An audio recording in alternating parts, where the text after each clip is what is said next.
जब मेरी शादी हुई तो मैं घर की बड़ी बहू बनी। मेरे बाद मेरी दो देवरानियां आईं। मैं पढ़ाई में उनसे कम थी और नौकरी भी नहीं करती थी, लेकिन वे दोनों मुझसे अधिक शिक्षित और आधुनिक थीं। मुझे खुशी थी कि घर में दो मॉडर्न देवरानियां आने वाली थीं। मैं अपने देवरों से कहती, आप लोगों के साथ नहीं, पर दोनों देवरानियों के साथ मैं अपने सारे शौक पूरे करूंगी। यह सुनकर वे शर्मा जाते थे। शादी के बाद मैंने देखा कि मेरी देवरानियां पढ़ी लिखी और नौकरी पेशा थीं, लेकिन घर के कामों में वे हाथ बटाने में रुचि नहीं दिखाती थीं। मेरी सास और मैं उम्मीद करती थीं कि नई बहुएं घर के काम में थोड़ा हाथ बटा दें। मैंने कई बार अपनी देवरानी प्रिया से कहा, प्रिया, मैं और माताजी दिन भर रसोई में रहते हैं। माताजी तुमसे उम्मीद कर रही हैं कि शाम को तुम घर का कुछ काम कर दो। प्रिया ने उत्तर दिया, भाभी, दिन भर ऑफिस में काम करने के बाद शरीर में इतनी ऊर्जा नहीं बचती कि घर का काम किया जा सके, और वैसे भी आप तो हैं ही घर में, तो क्या दिक्कत है। मैं समझ गई कि नौकरी और घर संभालने में बहुत अंतर होता है। मैं अपने काम में लग गई और हर दिन सुबह उठकर सबका नाश्ता, टिफिन पैक करने में व्यस्त रहती। फिर 2021 में कोविड की लहर आई और मेरे पति और देवर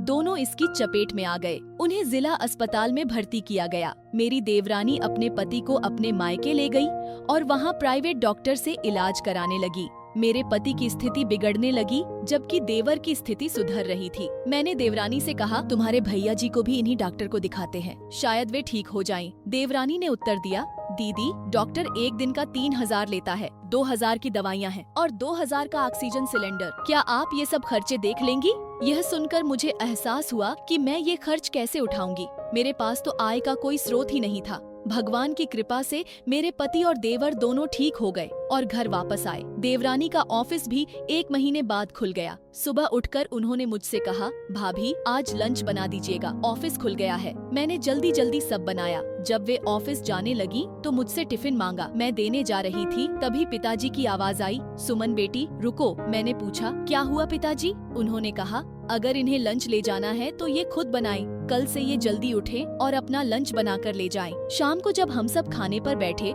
तो पिताजी ने फिर से अपना फैसला सुनाया। मेरे पति ने पूछा, पिताजी, आप ऐसा क्यों कर रहे हैं? पिताजी ने जवाब दिया, तुम्हारी पत्नी दिन भर काम करती है, सुबह 9 से रात 9 बजे तक। बदले में उसे क्या मिलता है? कुछ नहीं। छोटी बहू भी काम करती है 11 से 6 बजे तक, बदले में उसे पैसे मिलते हैं, लेकिन ये पैसे वह सिर्फ अपने और अपने पति पर खर्च करती है। बड़ी बहू को घर के काम के बदले कुछ नहीं मिलता, फिर भी वह निस्वार्थ भाव से सबके लिए खाना बनाती है, लंच पैक करती है। अगर यह सब काम न करे तो मुझे नहीं लगता कि छोटे बेटे और बहू ठीक से पैसे कमा पाएंगे। पिताजी ने आगे कहा, अगर तुम चाहती हो कि यह तुम्हें खाना दे, तुम्हारी हिस्से की गृहस्थी भी संभाले, तो अपने वेतन का आधा हिस्सा इसे भी दो, ताकि कल को जरूरत पड़े तो यह किसी के सामने हाथ न फैलाए। इस दिन के बाद से देवरानी को बात समझ आई और मुझे आधी तनख्वाह देने लगी।